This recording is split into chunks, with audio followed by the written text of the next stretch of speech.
So I guess just a little bit of agenda slash setting. We're not trying to build a parallel society in Zanzibar. We're trying to empower existing Zanzibari society. And kind of our approach at the Charter Cities Institute is to work within existing institutional structures and figure out how to empower people that have been marginalized, that haven't had the opportunities to tap into the global economy, to tap into international trade networks, to effective education networks, and allow them to have sustained economic growth. So we've got a slideshow, but before we start, maybe we'll go around and offer a handful of introductions. I'm Mark Lutter, but let's go in a few words each.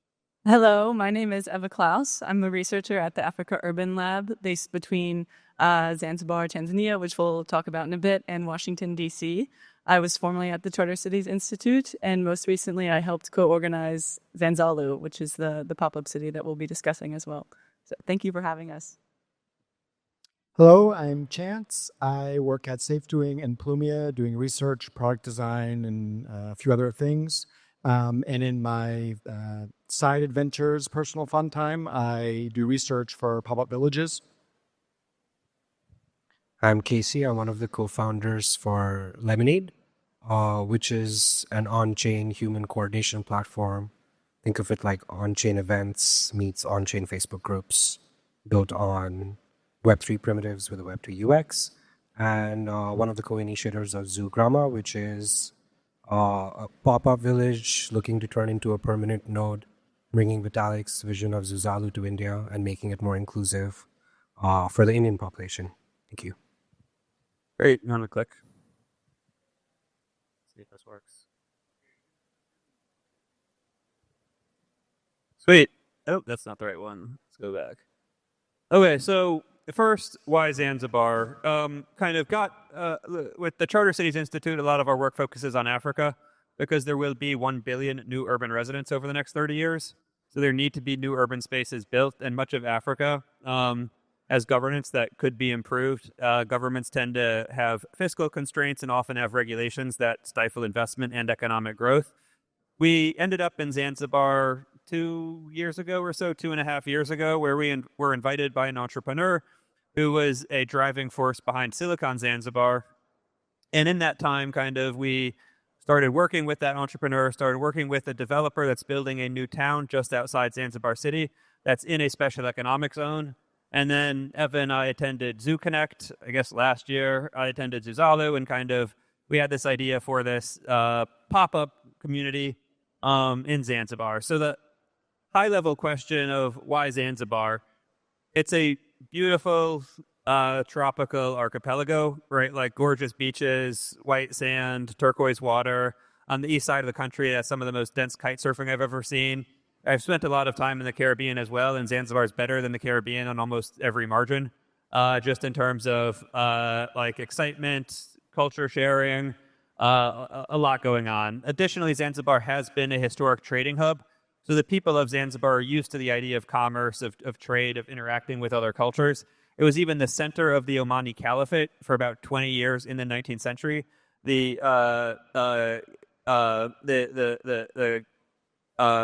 Sultan moved, or not Caliphate, Sultanate. The Sultan moved to Zanzibar, and then when he died, his two sons kind of split up. One was in Zanzibar, one was in Oman, and moved back. Additionally, one of the challenges with kind of attracting talent is the connectivity of infrastructure. And Zanzibar, because it's a very popular vacation destination, has a good airport, very good flight connectivity, daily flights to the Middle East, to Istanbul, to France, to Zurich. So it's fairly easy to get there, even though it is a relatively long flight. Mark talked a bit about the Charter Cities Institute, and at the Africa Urban Lab, our mandate is to harness rapid urbanization for human prosperity and economic growth. And so across Africa, you can see this huge urbanization trend, right? It's the final wave of urbanization in humanity's history. And Zanzibar is no exception. So the town is currently 800,000 people. The whole island is 1.8 million. And in the next 20 years, it's expected to double. And the doubling of the population will correspond with a much larger spatial expansion. So in the core of the city, in Stone Town, it's a UNESCO World Heritage Site, so it's protected. and a lot of the growth is on the outskirts and increasingly creeping outwards. So with the city expected to double, a lot of urban sprawl, a high level of informality, it's difficult for people to access jobs. Economic opportunity doesn't increase, and you kind of get this stagnant, unproductive urban growth. So along the path of urban expansion for Stonetown, it's expanding north, east, and south in kind of these three tendrils. And the entire southern peninsula, the Fumba Peninsula, has been turned into a special economic zone and identified by the government as a node to focus on for urban expansion, so that when the city does meet this new urban node in the south, it is still productive and a bit more organized than how urban growth is proceeding so far. So that's the impetus for the special economic zone a bit south of Stonetown, which is where Fumba Town is located. So kind of, I guess, reiterating this point, the Fumba Free Zone has existed for 30 years. It has a lot of potential, but a lot of that needs kind of the right pieces in place to maximize that potential. So what we're the Charter Cities Institute, one of the things we've done is we've partnered with the Zanzibar Investment Promotion Agency, which manages the zone, helped them develop a strategic plan for Fumba Zone as well as other zones, as well as promoting Zanzibari investment. And the kind of long-term goal is to figure out a model to basically, the government owns all the land in the zone. But like many governments in the global south, they have significant resource constraints. And so figuring out how to partner with them, where the revenue stream would be basically splitting land sales or leases, and bring in private sector actors to build infrastructure, to help with investment promotion, to help with the development of the zone and kind of the way to maximize its potential. Because a lot of the challenge is when you have informal settlements, they won't have clear roads, so it'll be very hard to create transportation networks in them. They kind of reforming them into successful urban environments is very difficult after the informal settlements exist. And so if it's possible to create the structure to allow the informal settlements to come in to an existing structure, both in terms of governance as well as physical infrastructure, that can set the stage for much more successful economic development over a 10, 20, 30-year time horizon. So the Fumba Zone is also expected to become a knowledge hub. So I think it was last year was the first year that the Indian Institute of Technology, which is one of the premier institutions in India, opened its first overseas campus about 5 minutes away from Fumba Town in the Special Economic Zone.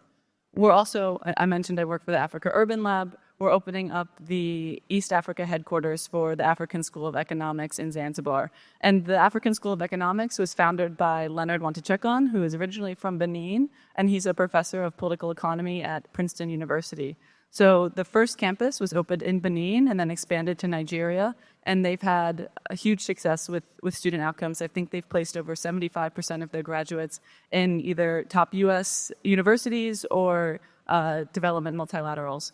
So it's a huge project, and the clustering of universities in Fumba will hopefully serve as a strong anchor tenant for future growth in the peninsula. So we've been talking a little bit about Fumba Town. This is a picture. You can see it's kind of got beautiful sunsets. Fumba Town is developed by CPS. They're a developer. They have 60 hectares total of land. They've developed about 30 hectares. They've got 700 units built. They're currently under construction on another 700 units. Depending on the time of the year, there might be 700 residents, maybe 400, but kind of averages out to about 500 residents a year. There's 4 restaurants, a grocery store, and it's got a very, wholesome kind of nature.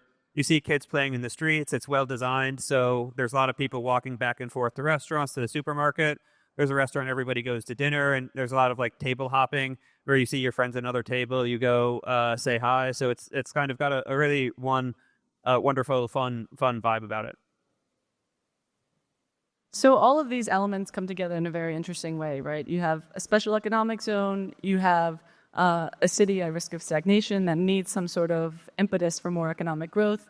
And you have this new city that's being developed by a private, very competent developer called CPS.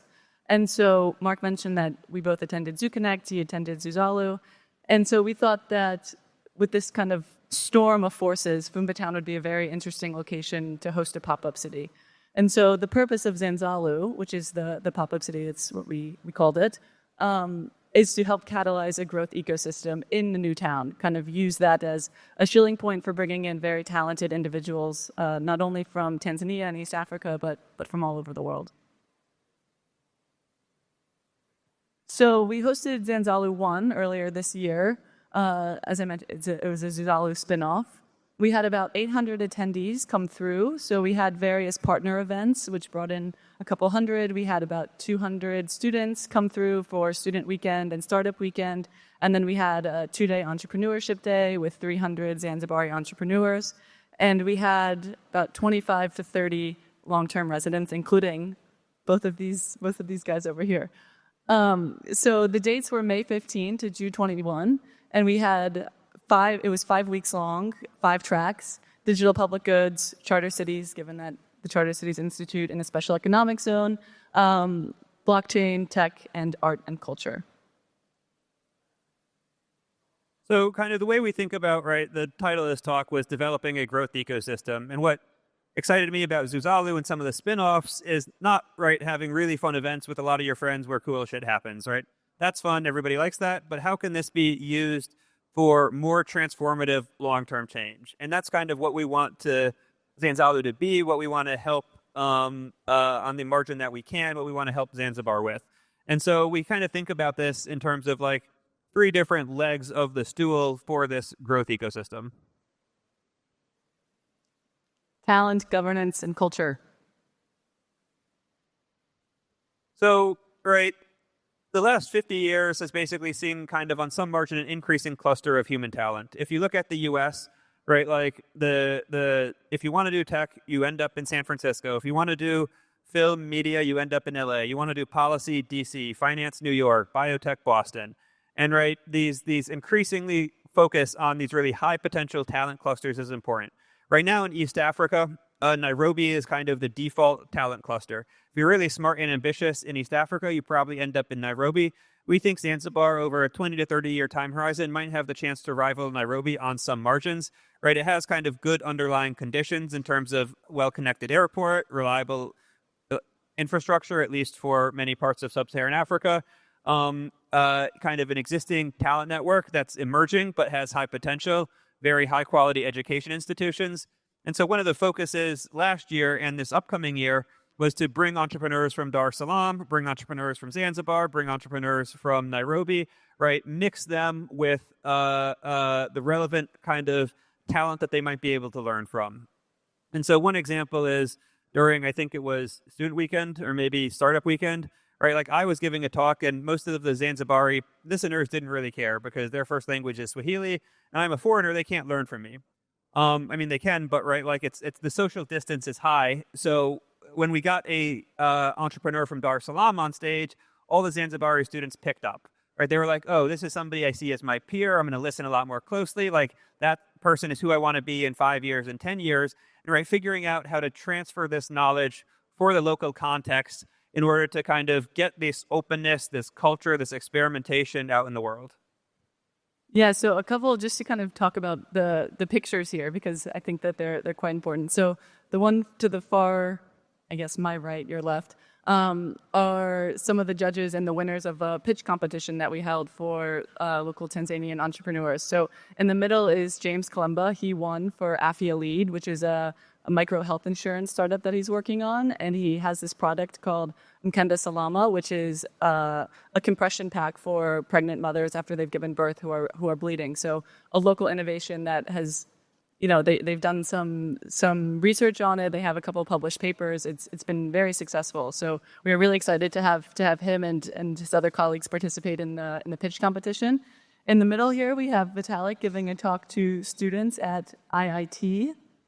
And then we have Michael Muthukrishna, who's a cultural evolutionary scholar, talking about why humans are so different from other animals. So just some of the fun people that we had come in through Zanzalu.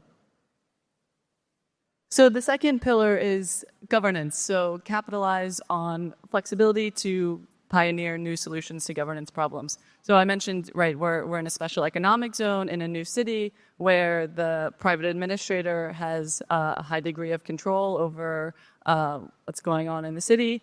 And we're also on a semi-autonomous island off the coast of Tanzania. So we have a lot of interesting governance dynamics within the city, but also a high degree of flexibility. The administrator in the city is very open to some in real-world experimentation with on-chain, off-chain governance, maybe setting bounties for various projects around the city, and kind of testing out some of the solutions that we've all been talking about, because institutions have to collide with the social and cultural dynamics in order to really test them out. We can build them digitally, but the second they're applied, they take on a very different life. So that's something that we're especially interested in focusing on this year, is getting some very talented governance projects into Fumba and testing out how they work in the real world. So yeah, and I think culture is a really important aspect, right? Like if we look at the cultures that are very successful, Silicon Valley, for example, has this like general openness, this curiosity, this willingness to test new ideas. A lot of other cultures might not have those dynamics. And so figuring out how to incubate this pro-growth, pro-technology culture, an important aspect is celebrating local builders, local wins, figuring out how to give them platforms, how to introduce them to potential funders, to potential mentors, to really empower them. We had some conversations with students about like, oh, I had this idea to do X, right? How do I get funding for it? Or how do I get the next stage? How do I think about what the next milestone is? And right now, just because Zanzibar is a relatively small island, right, this ecosystem is in its emergent phase. And so it feels good to be able to have an impact and have a meaningful steer on the cultural trajectory of this kind of emerging growth ecosystem. And I think part of this is also, right, Zanzibar has a unique culture. There's heavy African influence, Arab influence, Indian influence. And this is a culture that I think Zanzibaris are proud to share to the world. So give them an opportunity to showcase, right, their unique culture, the things that they value and that other people might be excited to share with them. So we are in the early stages of planning for Zanzalu 2. The dates will be June 18th to July 21st. We mentioned the pillars of talent, governance, and culture. So our tracks for this year loosely place a heavy focus on governance and entrepreneurship. So zones and charter cities, digital nomads, immigration and visas, DAOs and alternative institutions, and then tech ecosystems, especially how to build a tech ecosystem in Zanzibar. So yes, you're welcome to join us, zanzalu.org, if you're interested in learning more. And this is our team. So Mark and I are here. Fikir Degfu, she's a resident in Fumba town. She's one of the leaders with Cube Accelerator, which is the only accelerator in Zanzibar, so she's very well connected in the local entrepreneurship ecosystem. Patricia was formerly in Fumba town. She now splits time between Fumba and Nairobi. She works for Dream VC and is very plugged into the Nairobi tech scene. And then Michelle, she is an artist, very interested in Web3, has created NFTs, actually made an NFT series called Zany Cat for Zanzalu 1. So she will be helping organize as well. And if you want to get involved, feel free to reach out. You're welcome, Caribou. So you get to see those sunsets every night. I think, we invited Casey and Chance because, one, they attended Zanzalu. I think we'll do about 10 minutes of questions for them, then open it up to the audience. And both of them, I think, have interesting perspectives. One in Zanzalu, and then two, Casey has developed Lemonade, which has become kind of the ticketing and more platform for a lot of these pop-up villages that are happening.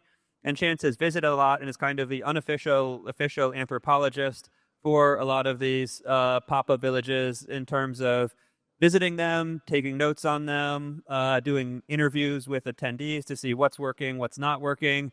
And we see ourselves in a part of this larger ecosystem of how do we build kind of not parallel societies per se, but how do we improve places around the world? How do we kind of figure out how to change the trajectory of culture slightly, change the trajectory of innovation, right? Change what the kind of status hierarchies are in a way that's positive, pro-growth, and leaves everyone better off.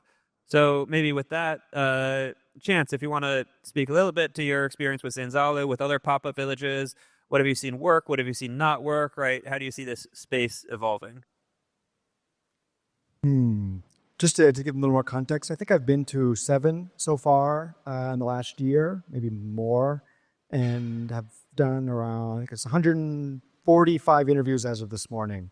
I'm trying to think, how can we talk about it with this? I think there's different characteristics of them. There are different types. So for Zanzalu, it is, you could think of like comparing them amongst these different ones. Very interesting in that it's in basically a startup town. And there's a very interesting symbiosis to explore there, whereas the town is interested in having them there. Whereas if you're in a major city, it's not that particularly interesting for them. I mean, it is interesting. Some will be interested in it, but it's not a big deal for them overall if you're a massive city, at least early on for a first one.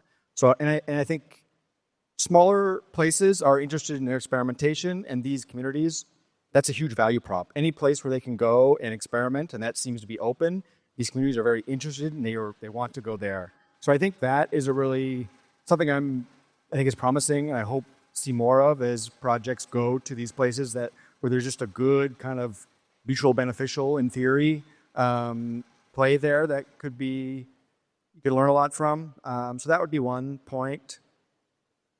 I think that's all that comes to mind for now.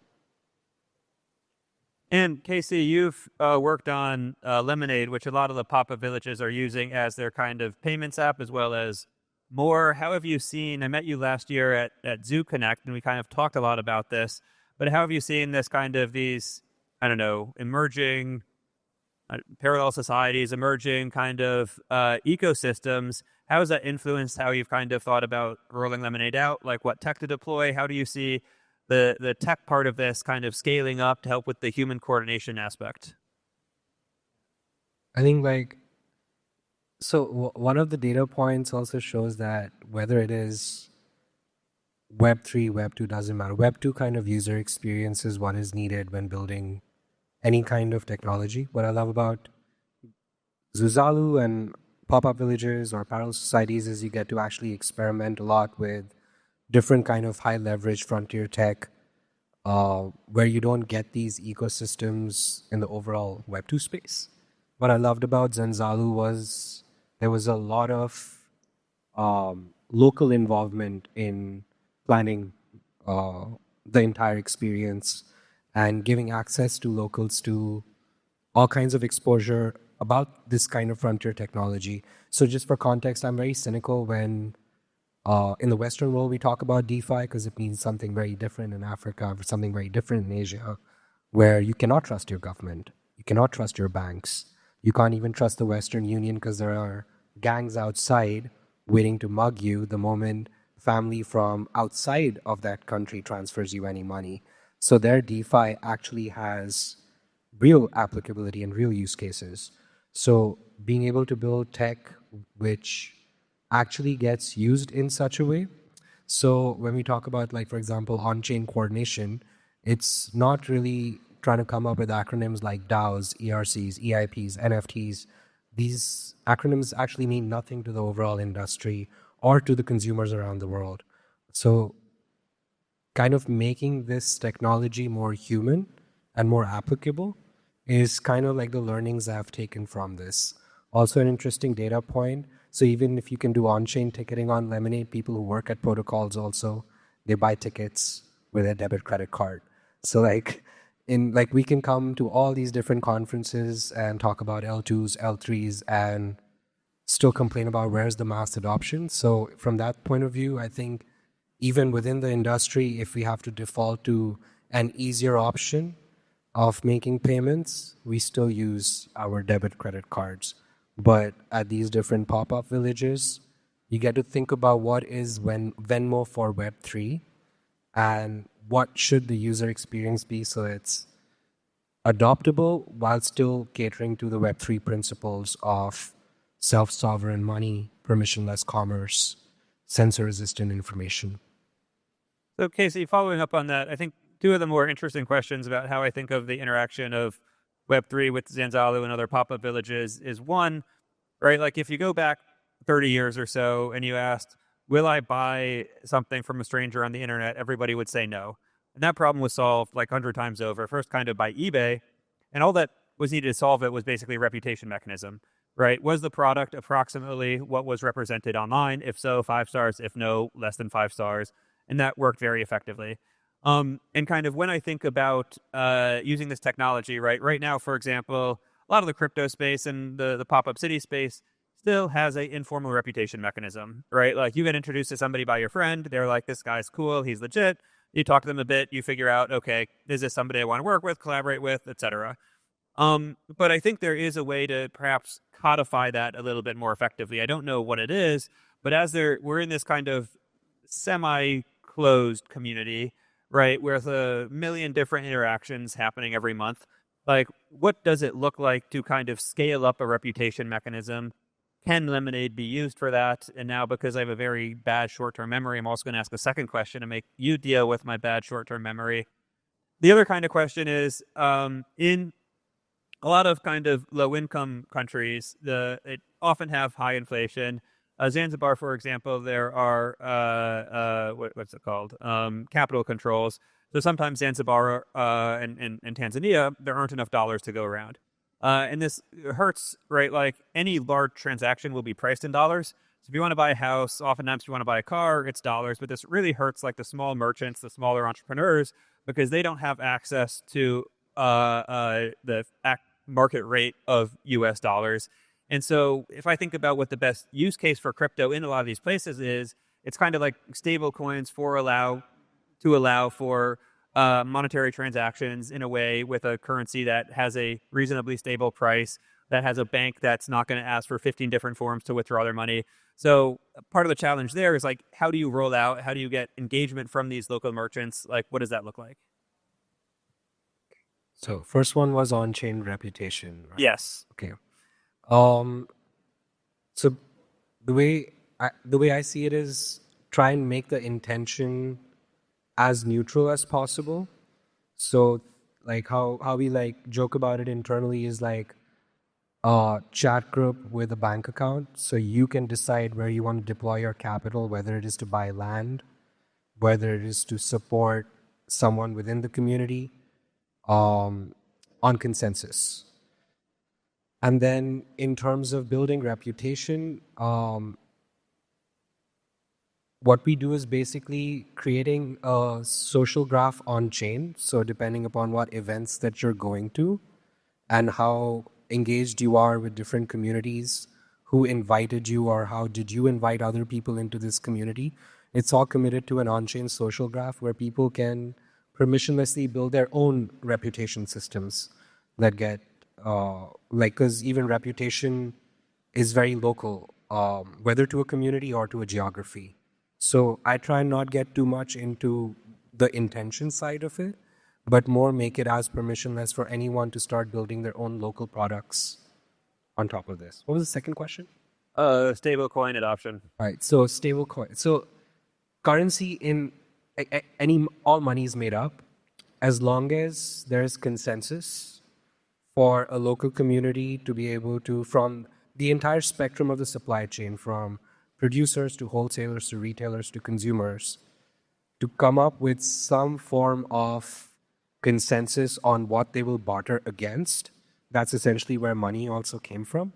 So like, whether it's a stable coin, centralized or decentralized, preferably decentralized, because even USDC and Circle can blacklist your tokens at any point. But as long as the medium of exchange has enough of a consensus in a hyperlocal space, and then scaling that hyperlocal consensus to as much of a global scale as possible, which would be like Bitcoin would be an example, or Ethereum as a store of value or store of money would be an example. So it's just getting as many people to adopt that currency to exchange products, goods, and services. If that makes sense. Yeah, but you work for Uber, and it's not just saying more people have to adopt. You need to actually like go out, talk to them. What is the go-to-market strategy? Okay, so supply. Supply comes before demand. Get enough suppliers in this space, whether it is suppliers of land, suppliers of agricultural products, suppliers of groceries, and the demand will come. That's like marketplace economics 101. So unless we can keep getting as many monkey JPEGs distributed as we want, come up with as many ERC20 tokens as we want, but if no supplier is willing to accept them to offer you products, goods, and services, it's not going to bring any adoption. And Chance, like what excites me about Zanzalu and also like Crecimiento, I think is in this bucket, and what Zanzalu is this potential for long-term change? Is this partnership with the local community? For those that don't know, Crecimiento is the pop-up in Argentina that's trying to get kind of special economic zone and fintech regulation passed. There's a moment in Argentina, obviously with Malay, and there's a very active Web3 community there. And so that's kind of what excites me about these experiments, is that long-term impact, is figuring out how to slightly change the growth trajectory of a city, of a country, of a region.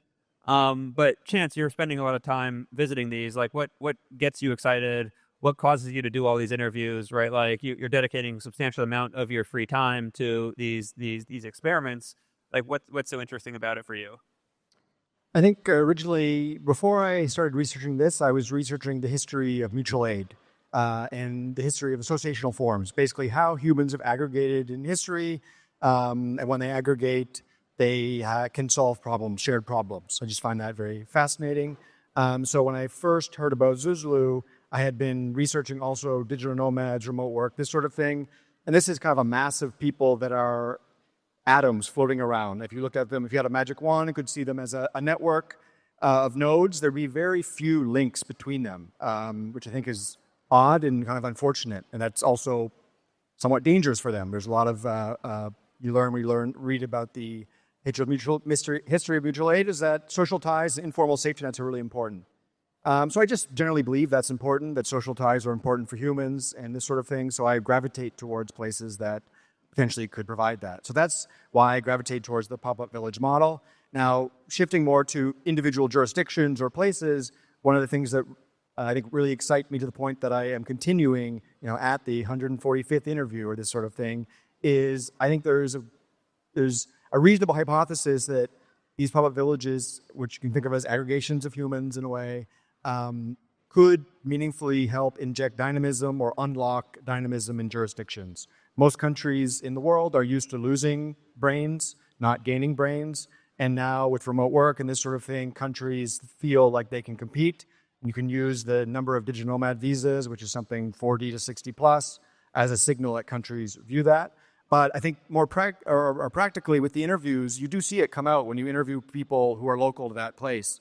And you hear it talk about in just ways where they just are like excited, like I can actually do this. It's being around. You can think of these pop-up villages as almost like distributed Silicon Valley culture, or maybe more Ethereum culture, but which is very curious, very open, very high agency, like build things, this sort of thing. And I'm from a small town in Canada. I think many people have a similar thing in other countries. That kind of mindset is not necessarily high status in certain places. Like in a factory farmer place, being kind of nerdy is not, that kind of gets pushed down. But if you get plugged into a place where that's, not only is that exciting, but it's like, what's your idea? Okay, you should talk to this person and you should do this. Like that animates people, and I think that meaningfully changes things potentially. I've heard people mention it in two different ways. One person at Zoo Village, Georgia, mentioned safe harbors. These things are basically like a safe harbor for people who are intellectually isolated. And so you could imagine, within a region, or it could be within a continent, if they can fly to that place, they are suddenly surrounded by people who encourage the kind of things where in their small, small town or their small group of friends, even in a major city, they may not have that kind of encouragement. So, that I think that's quite promising, and that's something that countries can't buy.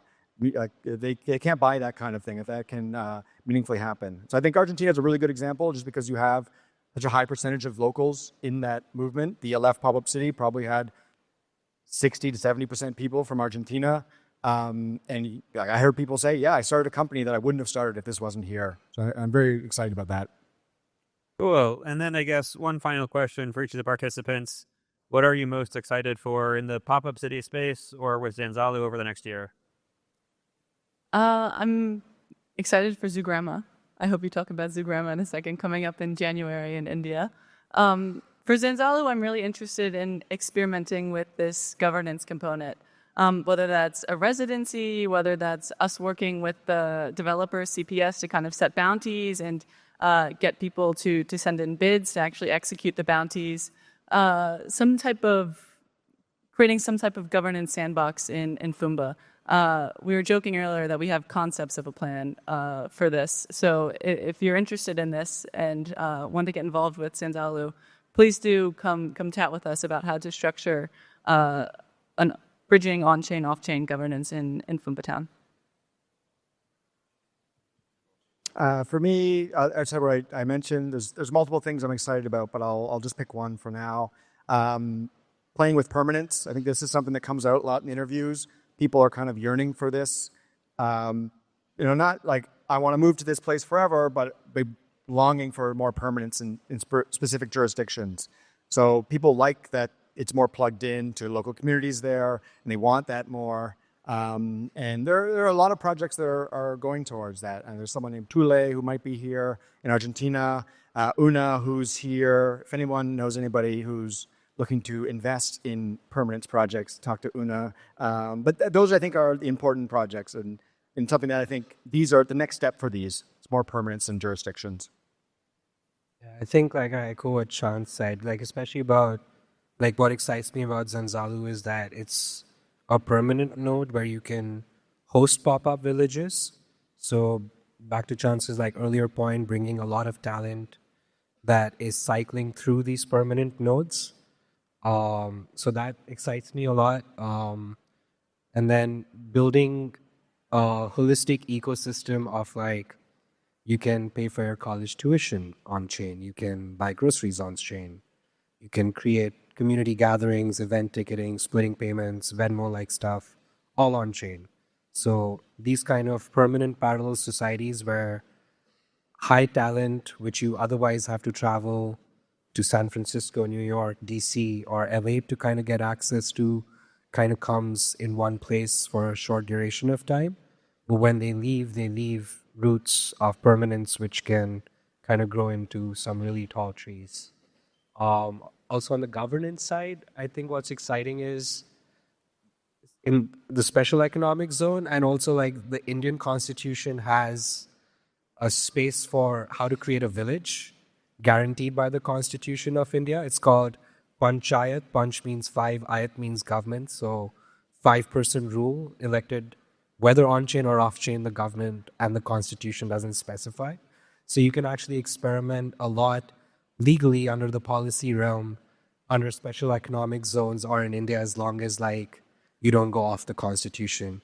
Because back when any Constitution was written, nobody actually knew that internet would be a thing, or whether on-chain or off-chain. What about you? I'm excited to scale up Zanzalu. One of the conversations we recently had with the other organizers was to kind of do a look at other startup laws across Africa, figure out how we can adopt those laws to Zanzibar. Last year, for example, we had the Minister of Heritage and Tourism speak at Zanzalu and figure out, how do we start getting legal frameworks that can empower entrepreneurs? How do we start really getting deeper engagement with the local universities, with the local businesses? How do we get greater regional connectivity with Dar es Salaam, with Nairobi, with Europe, with other places, and really start scaling this up? So we've got, I think, about 8 minutes left. We'll open the floor for questions.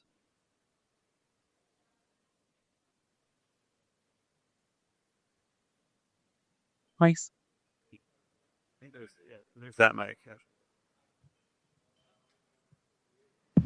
Okay, now it's working. I was wondering if you have any insights about the local economic culture, and if it was different the way that people transact or do trust between themselves. How is it if you notice it was different than the way we perceive the economy in the Western world?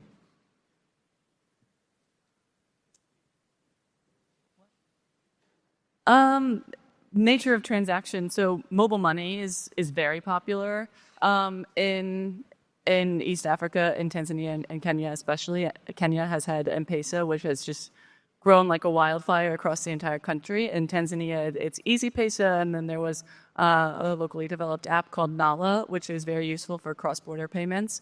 The issue with mobile money right now in Tanzania is that savings accounts are tied to SIM cards. So if you lose your phone, if your phone is stolen, that's your entire bank account that has suddenly disappeared. So crypto is a very viable solution to that, because if your mobile device is stolen, you don't lose access to your entire life's savings. So that's one big difference in transaction. I think also common savings are more popular. So groups of people that get together and kind of have this rotating savings pool. So I think experimenting with on-chain collective savings would be very interesting as well, and very useful in Tanzania and in Zanzibar specifically. Those are the two major differences that come immediately to mind. I think there's a question over here.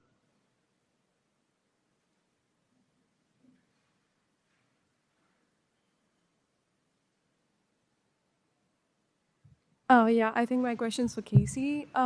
When you do these things, which technically sound like intention-based, do you really keep in mind like the fact that is it about like scaling Web3 or scaling this idea or this philosophy that is discussed around here, or is it like something different for you inside your head? Because what like comes into your head when you try to do the good intention scaling work, because it has to sort of like connect internally for you to find reasons every day to do these kind of work. When you say scaling, you mean like for adoption, for more people to start using these? At least here you've been talking about those things. So yeah, I don't know what you personally do or like how you think about things, but how do you find the connection between you and these ones? Connection for me personally is like I come from like Web 2 for like 10 years up until 6 years ago when I started building in this space. Mostly like hypergrowth startups. So like when Mark mentioned Uber, so I was part of the first Uber 150, where if you tried to tell people that you could call for a car via an app, which wasn't a taxi, people didn't believe you up until there was enough supply of cars, where you could get a ride under 2 minutes, and you had to pay 1/3 of what you paid cabs, because even the cab industry is its own mafia. So when I think of scaling, I think of not using the acronyms which we in this industry love to create. And so I try and use as much Web 2 terminologies and not try and show what is on as Web 3 primitives. So even though, for example, your tickets are NFTs, I don't really advertise it. If someone wants to resell their ticket and wants to take on the scalping industry, they can build like their own products on the protocol and then advertise it for themselves. So I think of like Web 2 user experience built on Web 3 primitives, better, cheaper, faster. That's it. Like if you build a good product that provides value, supply will come, demand will come. And as long as that product it's providing that value which is better than what exists, it's cheaper than competition, and it's faster, which means it saves you time and money, it'll scale. But trying to make things sound overcomplicated or extremely smart is what alienates a lot of people to even get into this industry and think that it's a scam. So yeah, so like try and not use Web3 terminology.